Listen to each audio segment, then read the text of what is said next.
नमस्ते बच्चों, आप सबका फिर से स्वागत है ऑनलाइन क्लास में। कक्षा 12 समाजशास्त्र विषय जनसांख्यिकी विषय को हम पाठ को पढ़ रहे हैं। पाठ नंबर 2 है। अब उसमें है 2.5 जो टॉपिक है उसका नाम है साक्षरता।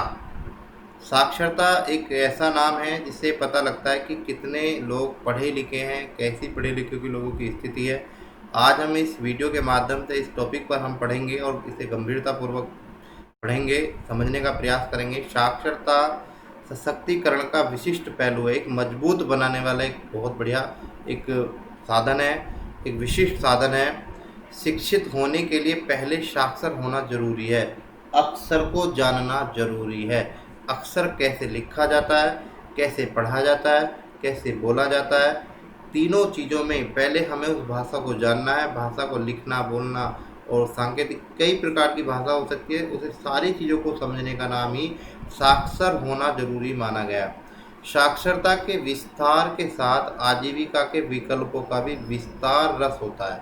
अगर मैं बात करूं, जो पढ़े लिखे होते हैं उनके पास बहुत सारे ऐसे साधन होते हैं जो अपनी जीविका को चला सकते हैं। उनके पास एक विकल्प होता है, एक बहुत कहते हैं ना, उनके पास कई तरीके हो सकते हैं, ऐसा ना तो ऐसे, ऐसे ना तो ऐसे करके वो अपना कार्य कर सकते हैं। अधिक जागरूकता के बाद ही ज्ञान द्वारा अर्थव्यवस्था की ओर कदम बढ़ाया जा सकता है। जानकारी के बाद, नॉलेज के बाद कहते हैं उसके बाद ही अर्थव्यवस्था की तरफ कदम बढ़ाया जा सकता है, अर्थव्यवस्था को मजबूत किया जा सकता है। इससे सामाजिक सहभागिता में वृद्धि भी होती है। सबके साथ मिलकर जब हम काम करते हैं उसमें एक वृद्धि भी होती है, देश की आर्थिक स्थिति भी अच्छी मजबूत हो जाती है। कल्याण कार्यों के प्रति लोग सचेतन होते हैं। अच्छे काम करने के प्रति लोग के अंदर एक जागरूकपन आता है। लोग मिलजुल कर काम करना पसंद करते हैं। भारत में स्वतंत्रता के बाद साक्षरता की स्थिति में काफ़ी सुधार आया। वर्तमान की स्थिति में बात करें तो भारत की साक्षरता दर कितनी है? 74.00 अर्थात 74 पॉइंट क्या है, 0। इस तरीके से इसमें बात की गई है। किंतु लंबे समय में जनता की समृद्धि दर के साथ साक्षरता दर की संघर्ष करना पड़ा है। कहते हैं कि जब ये वर्तमान समय की स्थिति से बहुत संघर्ष करना पड़ा बच्चों, इसे सुधार लाने के लिए, इसकी स्थिति को बदलने के। अगर देश जब स्वतंत्र नहीं था, हमारा देश आज़ाद नहीं था, तो उस समय की स्थिति बात करें तो ये 74% हमारी साक्षरता दर नहीं थी। इसलिए नई पीढ़ी को साक्षर बनाने के लिए अधिक प्रभावी कदम उठाने की जरूरत होगी, क्योंकि पहले ही अपेक्षा यह पीढ़ी धीमी गति से छोटी होती जा रही है। अभी हम पीछे क्या बात कर रहे हैं, छोटी पीढ़ी को जागरूक करने के लिए हमें बहुत कदम उठाने पड़ेंगे। वैसे ही ये छोटी होती जा रही है, आयु संरचना घट रही है। पिरामिड के माध्यम से हमने चर्चा की थी, सारे आंकड़े देखे थे पीछे, उसके माध्यम से अब हमें ये सचेत करना है कि इन्हें साक्षर बनाएं, यानी इन्हें पढ़े लिखे बनाएं। उसके माध्यम से इस पर हमें चर्चा करनी होगी, इस पर गंभीर विषय को सोचना होगा। सामाजिक समूह तथा स्त्री और पुरुषों के साक्षरता की दरों को भिन्नता पाई जाती है। सामाजिक समूह में स्त्री और पुरुषों की जो साक्षरता दर में भिन्नता पाई जाती है। सारणी पॉइंट 4 में भारत की स्त्री तथा पुरुषों की साक्षरता दर की तुलना देखते हैं। 2011 की जनगणना अनुसार स्त्री पुरुष साक्षरता दर का अंतर 16.7 था। फिर कहते हैं 16.7। इसके बाद स्त्रियों की साक्षरता दर की पुरुषों के मुकाबले में अधिक तेजी बढ़ी। 1991 लेकर 2011 के बीच स्त्रियों की साक्षरता दर में 26% की वृद्धि हुई, जबकि पुरुषों के मामले में 18% बढ़ी। कहते हैं 2011 के जनगणना के अनुसार कुल साक्षरता दर 9% तक बढ़ी, पुरुषों की जनसंख्या 6% बढ़ी। स्त्रियों में इतनी बढ़ी और पुरुषों में इतनी बढ़ी। स्त्रियों में 9 है तो पुरुषों में 6 है। जबकि महिला वृद्धि में अगर बात करें, ये टोटल ओवरऑल अगर बात करें 9% बढ़ी 2011 की जनगणना के अनुसार। पुरुषों में कितनी बढ़ी? 6। तो महिलाओं में कितनी बढ़ी? 10%। स्त्रियों के मामले में साक्षरता दर का बढ़ना स्पष्ट करता है कि विभिन्न सामाजिक समूह में साक्षरता को लेकर जागरूकता बढ़ रही है। लंबे समय में अनुसूचित जाति, अनुसूचित जनजाति जैसी सुविधा वंचित समुदायों को साक्षरता के दरों में निम्न रही है। इन्हीं समुदायों को स्त्रियों की साक्षरता दर में अत्यधिक निम्न रही है। कहते हैं ये लोग इसलिए नहीं पढ़ पाते क्योंकि इनके आर्थिक स्थिति के कारण इन्हें वंचित रहना पड़ जाता है। समुदायों की संख्या अगर स्थिति देखी जाए तो ज़्यादा होती है, इस कारण इन्हें अपने स्त्री और पुरुषों की अगर बात करें स्त्रियों की तो इनकी साक्षरता दर में कमी पाई गई है। साक्षरता दर के आधार पर क्षेत्रीय असमानता भी दृष्टिगत होती है। बहुत सारे ऐसे क्षेत्र होते हैं जहाँ पर सुविधाएं नहीं होती, पढ़ाई की, स्कूल नहीं होते और विद्यालय नहीं होते। अगर बच्चे वहाँ जा नहीं पाते, दूर होते हैं, इस कारण वो बच्चे उनके माँ बाप अपनी स्त्री लड़कियों को पढ़ने के लिए मौका नहीं दे पाते। एक और केरल में कहते हैं 100% साक्षरता का स्तर प्रभाव करने की ओर बढ़ रहा है। वहीं बिहार राजस्थान जैसे राज्यों में साक्षरता दर निम्न है। आज ही बात करें बिहार और राजस्थान में आज भी बहुत सारे बच्चे पढ़े लिखे नहीं हैं, बहुत सारी कम है। साक्षरता की दर पाई जाने वाली असमानताएं कई समस्या को खड़ी करती है, जिसका प्रभाव पीढ़ियों पर पड़ता है। कहते हैं जब कोई पढ़ा लिखा नहीं होता तो आने वाली पीढ़ी के लिए भी थोड़ा सा उसका प्रभाव पड़ जाता है। निरक्षर माता पिता यह निर्धारित करने में असफल होते हैं उनके बच्चे को अधिक शिक्षित हो, जिसमें असमानता के साथ साथ निरक्षरता के साथ साथ समस्या का विद्यमान रहती है। बच्चों अगर मैं बात करूं, आज के माता पिता, बहुत सारे माता पिता की ये समस्या रहती है कि हम पढ़े लिखे नहीं हैं, जिस कारण हम अपने बच्चों को पढ़ाने में असमर्थ होते हैं। हम बहुत सारी मेहनत करते हैं फिर भी अपने बच्चों को नहीं पढ़ा पाते हैं। केवल मेहनत करना ही एक साधन नहीं है, उसके साथ हम बच्चे के साथ जुड़ना, उसे बताना। क्योंकि अगर बात करें सबसे ज़्यादा समस्या देखने को जब मिलती है तो पढ़े लिखे ना होने के कारण बड़ी समस्या का सामना करना पड़ता है। और कहते हैं कि अगर साक्षर होगा व्यक्ति, कोई पढ़ा लिखा व्यक्ति होगा तो उसे बहुत सारे ऐसे मौके मिलते हैं, वो कहीं पर जाकर अपना कार्य कर दे सकता है। भारत में साक्षरता की दर 1991 लेकर 2000 वर्ष तक 7 वर्षों में अधिक आयु वर्ग की संरचना के प्रतिशत देखिए 1991 में 18.3 और 27.3 कहते हैं व्यक्ति की इतने माने जाते थे। पुरुषों स्थिति में कितना था, ये टोटल इन्होंने एक आंकड़े दे रखा है। टोटल ओवर निकाला जाए तो 13% दर निकल के आई, 18% निकल के आई इस तरीके से। अब ये सारे आंकड़े इस तरीके से इसमें दर्शा रखे हैं। ये 2011 की जनगणना के अनुसार है। बच्चों ने 2011 तक का सारा 91 से लेके और 2011 तक इसमें बात कही गई है। जनसांख्यिकीय संक्रमण कहते हैं कि जनसंख्या संक्रमण के आधार पर ये जन्म दर अधिक, मृत्यु अधिक, जन्म दर अधिक, मृत्यु दर अधिक, जन्म दर अधिक, मृत्यु दर कम, इस तरीके पूरे मॉडल की तैयार करना होता है, उसमें समझना होता है, पूरी जीवन शैली की तैयारी इसमें की जाती है। ये कहते हैं जनसांख्यिक संक्रमण एक ऐसा प्रतिमान मॉडल है जिसमें अधिक समय में दौरान जनसंख्या में हुए परिवर्तनों को दर्शाया गया। कभी घटता है तो कभी बढ़ता है, इस तरीके से आंकड़े ऊपर नीचे इसमें होते रहते हैं। ग्रामीण नगरीय भिन्नताएं बच्चों कहते हैं भारत की अधिक संख्यक जनसंख्या गांव में रहती है। 2011 के अनुसार 121 करोड़ की आबादी में 83.3 करोड़ लोग ग्रामीण क्षेत्र में निवास करते हैं, अर्थात कुल जनसंख्या का 68.8 यानी कहते हैं 68.8 प्रतिशत हिस्सा गांव में रहता है। शहर के क्षेत्र के में निवास करने वाली जनसंख्या 31.2 है और 2001 से लेकर जनगणना में की बात करें तो 72.2 है लोग गांव में रहते थे, जबकि शहर में रहने वाली संख्या कितनी थी में 27.8, 72 और 27 किसमें 2011 में 2001 में 2011 में 121 करोड़ की जनसंख्या जब निकल के आई तो कहते हैं शहर में रहने वाले लोगों की संख्या कितनी थी 31%, यानी अगर बात करें 32%, और गांव में रहने वाली कितनी संख्या थी 68%। मानना पड़ेगा कितना बड़ा आंकड़ा देखने को मिल रहा है। नगरीय जनसंख्या का हिस्सा लगातार बढ़ रहा है। 20वीं शताब्दी के आरंभ में यह 10.8 प्रतिशत था, किंतु 21वीं शताब्दी में यह आरंभ में 27.8 हो गया। इस प्रकार से शताब्दी के भीतर शहरीकरण की 2.5 गुना वृद्धि हुई। शहरीकरण का मतलब है शहरों का निवास हुआ, शहर बनने लगे, लोग निवास करने लगे, गांव छोड़ने लगे, धीरे धीरे ये बढ़ना शुरू हो गया। शहरी जनसंख्या की वृद्धि में स्पष्ट हो गया कि लोग कृषि आधारित ग्रामीण जीवन शैली तथा उससे संबंधित सामाजिक आर्थिक महत्व की अपेक्षा औद्योगिक आधारित नगरीय जीवन शैली को अधिक महत्व देने लगे। गांव की कृषि की स्थिति को छोड़कर, वहाँ की कृषि जैसे कार्य को छोड़कर, ग्रामीण की जीवन शैली को छोड़कर वो आर्थिक स्थिति को सुधारने के लिए अधिक नगरीय क्षेत्रों में जाकर औद्योगिक यानी व्यापार, नौकरी जैसे कार्य करने लगे, अपनी जीवन शैली को से अपनाने लगे और उसमें अधिक महत्व देने लगे। इस तरीके से ग्राम और नगरीय क्षेत्रों में जो 1901 से लेकर जो लोग रहते थे, कितने लोग रहते थे गाँव में, कितने इसमें कितनी परसेंटेज था, वो सारा इसमें दिया गया है। डायग्राम को इस तरीके से समझ लेंगे। कहते हैं बच्चों कृषि देश के सकल आर्थिक उत्पादन का सर्वाधिक योगदान देती है। पूरी आर्थिक स्थिति को सुधारने में हमारी कृषि पूरा ही अपना सहयोग देती है और बहुत बड़ा इसका सहयोग होता है। इसका योगदान 18% के करीब रहा है। आर्थिक स्थिति को सुधारने में कृषि का 18% योगदान रहा है। वैसे आज भी देश की अत्यधिक जनसंख्या कृषि पर आश्रित है। बहुत सारे लोग आज भी 50% लोग आज भी कृषि करते हैं। ग्रामीण क्षेत्रों में यह आजीविका का एक साधन है। लोग अपना भरण पोषण इसी के माध्यम से करते हैं, इसी से कमाते हैं, इसी से ही खर्च करते हैं, वो उनका जीवन इसी से ही चलता है। फिर कहते हैं ग्रामीण क्षेत्र में आजीविका का साधन है। वैसे ये बात स्पष्ट है कि गांव के रहने वाले लोग बड़ी संख्या में कृषि से पृथक कार्यों में संलग्न होते हैं, यानी कृषि से ही जुड़े कार्यों में रहते हैं।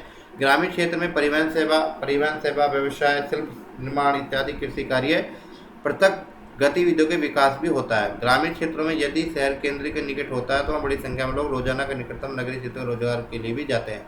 अगर मान लीजिए किसी का गांव शहर के पास है और वो क्या कर लेते हैं, अपनी नौकरी का भी काम कर लेते हैं और अपनी कृषि का काम भी वो करते रहते हैं, वो किसी जगह अपनी नौकरी में भी जुड़ जाते हैं। जनसंचार साधनों ने जनसंपर्क वो होते हैं यानी लोगों से संपर्क करने वाले वो संचार साधन होते हैं, जैसे बस है, गाड़ी है, इस तरीके से लोग जाते हैं। जीवन शैली तथा उपभोग की प्रवृत्ति में भी परिवर्तन आए। जब ये चीज़ें हमारी होने लगी, जनसंपर्क, जनसंचार जैसे साधन पूर्णतः भारत के ग्रामीण क्षेत्रों को मिलने लगे, तो उनकी जीवन शैली में काफ़ी परिवर्तन आया।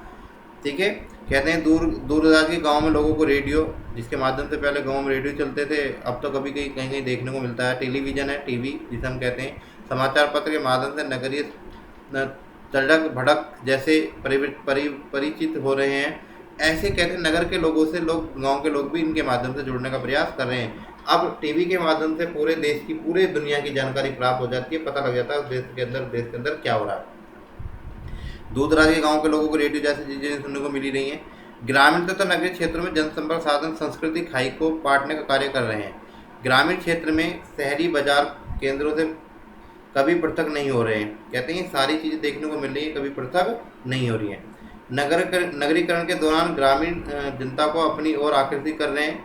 जिन लोगों को ग्रामीण क्षेत्र में काम नहीं मिल रहा है, वह काम की तलाश में शहर की ओर जाते हैं। जब किसी को गांव में काम नहीं मिलता तब वो कहाँ जाते हैं, शहर को निकल जाते हैं और अपना काम करना शुरू कर देते हैं, वहीं पर रहना शुरू करते हैं। और धीरे धीरे रहना शुरू करते हैं तो वहाँ पर नगरीकरण जैसी एक निवास होना शुरू हो जाता है और वहाँ भी शहर जैसी व्यवस्था बन जाती। गाँव के धीरे धीरे संसाधनों में कमी होने लगी और संसाधन का स्वरूप बदल गया। निजी संपत्ति पे अत्यधिक बंटवारे में कारण समाप्त होने के कगार पर है। कहते हैं लोगों की जो संपत्ति हुआ करती थी वो क्या हो गई, धीरे धीरे बंटवारे में चली गई और बंटवारे के कारण वो क्या धीरे धीरे समाप्त होती चली गई। इस तरीके से स्थिति बनती गई। अगले पैरे में चलते हैं। नगरीकरण की प्रक्रिया के तीव्र गति के बढ़ने के कारण पुलिस शहरों के विस्तार हुआ। भारत में 27 बड़े शहरों का आबादी 10 लाख से अधिक है। महाराष्ट्र जैसा उत्तर प्रदेश में सर्वाधिक संख्या वाले निवास, महाराष्ट्र तथा उत्तर प्रदेश में सर्वाधिक शहरी जनसंख्या निवास करती है। शहरीकरण के बावजूद देश में राजनीतिक शक्ति प्रदान करने की प्रक्रिया गांव की भूमिका निर्णायक रही है। इन सारी चीज़ों को गांव की भूमिका बहुत रही। गांव की जनसंख्या का अपना बहुत बड़ा प्रभाव इसमें डाला है। भारत की जनसंख्या नीति, जब ये नीति बनाई गई इसके आधार पर देखते हैं 1952 में जनसंख्या नीति घोषित की गई।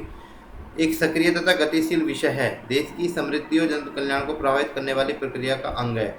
जनसंख्या की तीव्र वृद्धि का अवश्य ही विशेष चुनौतियों का सामना करना पड़ रहा है। चुनौतियों के समाहार के लिए जनसंख्या नीति का निर्माण किया गया। पहला देश है जिसमें वर्ष 1952 में पहली जनसंख्या नीति घोषित की गई। बच्चों, आप जानते हैं जनसंख्या नीति लाने का कारण था जनसंख्या को कंट्रोल में करना, जनसंख्या को पूरी तरीके से एक रोकना। इसलिए बहुत सारे कार्यक्रम इसमें किए गए। कहते हैं जनसंख्या नीति के परिवार नियोजन कार्यक्रम ठोस अवधारणा प्रस्तुत करता है। इस कार्यक्रम में निम्न कार्य किए गए।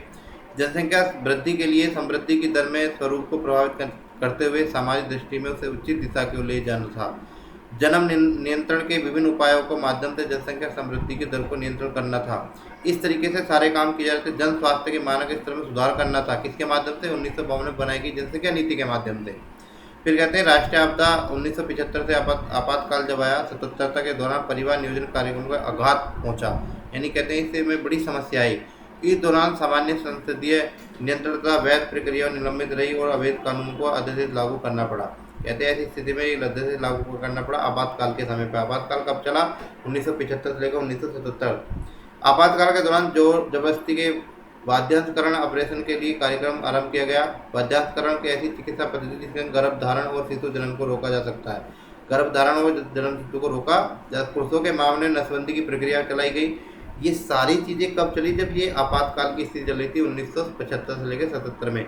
जबरदस्ती क्या हो रहा था? कोई भी गर्भधारण नहीं कर सकता था, महिला कोई बच्चों को जन्म नहीं दे सकती थी, उसे रोकथाम थी, पुरुषों की नसबंदी की जा रही थी। इस तरीके से कार्य इसमें किए जा रहे थे। ये सारे काम इसमें बताए गए हैं। आगे देखते हैं बच्चों। इस कार्यक्रम का जनता पर व्यापक असर हुआ और विरोध के स्वर तेज हो गए। जब लोगों को इस समस्या का सामना करना पड़ा तो लोगों ने अपनी बात को विरोध करना शुरू कर दिया। आपातकाल की समाप्ति के बाद चित होकर आई जनता पार्टी के सरकार को नीति को समाप्त कर दिया गया। आपातकाल के बाद राष्ट्रीय परिवार नियोजन कार्य का नाम परिवर्तन कर राष्ट्रीय परिवार कल्याण कार्यक्रम नाम दिया गया। पहले कौन सा नाम था इसका? पहला नाम था राष्ट्रीय परिवार नियोजन कार्यक्रम। इसका फिर क्या नाम दिया? राष्ट्रीय परिवार कल्याण कार्यक्रम। यानी इसका नाम बदल दिया गया जब ये सरकार की चेंज हुई। इस तरीके से ये हुआ। राष्ट्रीय जनसंख्या नीति 2002 के तहत कुछ दिशा निर्देश जारी किए। दिशा निर्देश में वर्ष 2010 में नीतिगत लक्ष्यों के रूप में स्थापित किया गया। आगे देखते हैं। इस तरीके से सारा काम किया गया। राष्ट्रीय परिवार कल्याण कार्यक्रम के आधार पर जनसांख्यिकीय परिवर्तन के उद्देश्य में सकारात्मक परिस्थितियों का निर्माण किया जा सकता है। कहते हैं कि राष्ट्रीय परिवार कल्याण कार्यक्रम के माध्यम से जनसांख्यिकीय जो समस्या थी, जनसंख्या की जो वृद्धि थी, उसकी जो परिवर्तन है, उनका उद्देश्य में सकारात्मक परिस्थिति का निर्माण किया गया और उसमें बहुत सारे बदलाव आए। किंतु अधिकांश जनसांख्यिकीय परिवर्तनशीलता दरों में आर्थिक, सामाजिक और सांस्कृतिक पक्षों का महत्वपूर्ण भूमिका भी रही। इसके साथ साथ ये सारी भूमिका भी इसमें देखने को मिली। केवल सांस्कृतिक परिवर्तन भी मिला, सामाजिक भी, आर्थिक भी सुधार हुआ, लोगों के पास समस्या का पता चला और धीरे धीरे इसमें बदलाव होता चला गया। इस तरीके से पूरा देखने को मिला। भारत में जनसंख्या संक्रमण क्या हुआ? भारत में जनसंख्या संक्रमण आंकड़ा पता लगता है कि 1991 जनगणना के बाद भारत की जनसंख्या वृद्धि दर में कमी आई। जब 2091 से जनगणना की प्रक्रिया शुरू हुई तो इसमें धीरे धीरे वृद्धि कहते हैं जो है दर जो कम होनी शुरू हो गई। 2010 के लिए राष्ट्रीय सामाजिक जनसंख्या का लक्ष्य क्या था? लक्ष्य बनाया गया था प्रजनन संबंधी एवं बाल स्वास्थ्य सेवाओं की आपूर्ति और संरचनात्मक ढांचे का पूर्ण आवश्यकताओं को पूरा करना। दूसरा कहते हैं कुल प्रजनन TFR के बदलाव स्तर को प्राप्त करने के लिए छोटे परिवारों की अवधारणा को प्रोत्साहित करना। छोटा परिवार में चाहिए, हम दो हमारे दो। 80% डिलीवरी अस्पतालों और 7% डिलीवरी प्रशिक्षित कर्मचारियों के सहयोग से करवाने का लक्ष्य दिया गया। यानी बच्चे को जन्म देने के लिए जो बच्चे को अस्पताल में ही कराया जाए जिससे वो बच्चा सुरक्षित रहे और वो ऐसे व्यक्ति के बीच में होना चाहिए जो उसके बारे में जानकारी रखता हो। एक अच्छा डॉक्टर, एक्सपर्ट डॉक्टर होना चाहिए। प्रति 1000 जीवित बच्चों की जन्म दर पर आधारित शिशु दर को 30 से कम करना था। प्रति 1 लाख जीवित बच्चों को जन्म दर वाली माताओं को संख्या को आधारित मातृ मृत्यु दर में 100 से कम पर लाना। इस तरीके से ये कार्यक्रम किए गए। फिर कहते हैं सभी जन्म मृत्यु गर्भधारण 100% पंजीकरण कराना। टीके द्वारा रोके जा सकने वाली सभी बीमारियों को बचाव के लिए बच्चों का टीकाकरण। आज भी देश के अंदर टीकाकरण जैसे कार्यक्रम चल रहे हैं, बच्चों को टीकाकरण लगाया जाता है। लड़कियों का विवाह देर से हो या जानिए 18 वर्ष से पहले ना हो, 20 वर्ष के बाद ही ऐसा वैसा प्रयास करना। कम आयु में अगर लड़की की शादी की जाती है तो ऐसे में समस्या आती है, उन्हें बच्चे को जल्दी से उन्हें गर्भधारण हो जाता है और वो आगे बच्चे ज़्यादा उम्र उनकी होती है तो उस हिसाब से बच्चे को ज़्यादा जन्म देती हैं। प्रजनन नियंत्रण के लिए विभिन्न प्रकार के गर्भनिरोधकों की उपलब्धता के विषय में सूचना परामर्श सभी के पहुँचे हो सके तो लक्ष्य प्राप्त करना होता है। यानी गर्भधारण की जो प्रक्रिया है उसके बारे में लोगों को बताना चाहिए और जानकारी देना चाहिए। किस तरीके से गर्भधारण रोका जा सकता है इसकी पूरी जानकारी लोगों को नहीं, समाज को नहीं, मनुष्य को होनी चाहिए। संबंधित सामाजिक क्षेत्र में कार्यक्रमों के क्रियान्वयन पर जोर देना चाहिए जिससे परिवार कल्याण कार्यक्रम जन कार्यक्रम बन सकें। परिवार कल्याण कार्यक्रम जन कार्यक्रम लोगों को जागरूक करना शिक्षा के माध्यम से या इन कार्यक्रम के माध्यम से जो सरकार ने अपना कार्यक्रम बनाया उसके माध्यम से सरकार अपने इन कार्यक्रम को चलाकर लोगों को जागरूक कर सकती है और मजबूत कर सकती है, जनसंख्या जैसी समस्या को दूर कर सकती है। इस प्रकार से बच्चों हमने पूरे चैप्टर में 3-4 वीडियो के माध्यम से 3-4 भागों के माध्यम से अपने इस चैप्टर को समझा है, समझने का प्रयास किया है। इस प्रकार से हम अपनी जनसंख्या पर कंट्रोल कर सकते हैं और सबसे पहला जनसंख्या पर अगर कंट्रोल किया जा सकता है वो क्या है? शिक्षा। शिक्षित होना जरूरी है, शिक्षा के माध्यम से हमें सब कुछ इसमें प्राप्त हो सकता है। इस चैप्टर में क्या कहा जा रहा है? इस अध्याय में जनसंख्या का अध्ययन समाजशास्त्र की दृष्टि से किया गया है। मैंने आप देखिए, आप पूरी किताब के माध्यम से हम क्या पढ़ रहे हैं? समाजशास्त्र। और समाजशास्त्र का अध्ययन कौन कराता है? समाजशास्त्री लोग। समाजशास्त्र में जनसांख्यिक सिद्धांतों की संकल्पों को महत्व दिया गया है। चाहे मार्शल का सिद्धांत हो, उनमें उन्होंने अपनी बात को रखा है। इन सिद्धांतों पर संकल्पनाओं पर समाज को उत्पादकता से है। जनसांख्यिक संकल्पना सिद्धांत आर्थिक विकास के समग्र स्तर से है। यह सिद्धांत उन चरणों को अवधारणा को स्पष्ट करता है जो जनसंख्या वृद्धि दर में जन्म मृत्यु दर में से जोड़कर देखा जाता है। अंत में जनसंख्या विस्फोट को स्पष्ट भी किया गया। अभी जो मैंने पीछे सारी बातें पढ़ी, भारत की जनसंख्या समृद्धि की प्रवृत्ति तथा आकार को स्पष्ट करने की रूप तालिकाओं को वृत्त चित्रों में के माध्यम से समझाया जा सकता है। आपको दिखाया गया है कि बहुत सारे ऐसे पिरामिड के माध्यम से उसमें समझाने का प्रयास किया गया है। ये सारी बातें इस चैप्टर में की गई हैं। ये चैप्टर आपका बच्चों यहाँ पर अपने इस वीडियो के माध्यम से पूर्ण होता है। नमस्कार।